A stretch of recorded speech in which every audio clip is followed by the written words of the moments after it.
রবিবার মানেই মেনুতে তো চিকেন থাকবেই, চিকেন না হলে ভালোই লাগে না। রবিবারটা যেন মনে হয় কী খাইনি কী খাইনি কী হয়নি কী হয়নি এরকম একটা মনে হয়।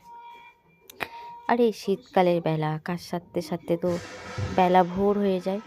আর আমার দুটো বাচ্চা সামলে সংসারের কাজ সামলে ভাবছি কি চটজলদি রান্না করা যায়, চটজলদি রান্না করা যায়। তো আমার মাথার মধ্যে চলে এলো বিরিয়ানিটাই একমাত্র চটজলদি হয়, তাড়াতাড়ি হয় ওইটা। কারণ ওটা মাংস করা মানেই ব্যাস ভাত হয়ে যাওয়া মানে বিরিয়ানিও হয়ে যাওয়া। তো ওটাই আমি বেছে নিলাম, কেন তাড়াতাড়ি করতে হবে। এই শীতের বেলা কাজ সারতে অনেকটাই লেট হয়ে যায়।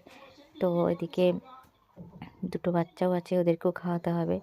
তো ওই জন্য বিরিয়ানিটা বেছে নিলাম, বিরিয়ানি করে নিলাম। গরম গরম বিরিয়ানি, আহা আহা কী সুস্বাদু। তো যাই হোক, বিরিয়ানিটা মোটামুটি ভালোই বানাই, নিজের রান্না নিজেই প্রশংসা করছি।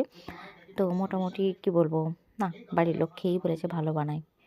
তো যাই হোক, বিরিয়ানিটা বানিয়ে আজকে বিরিয়ানিটা বেশ ভালোই হয়েছে।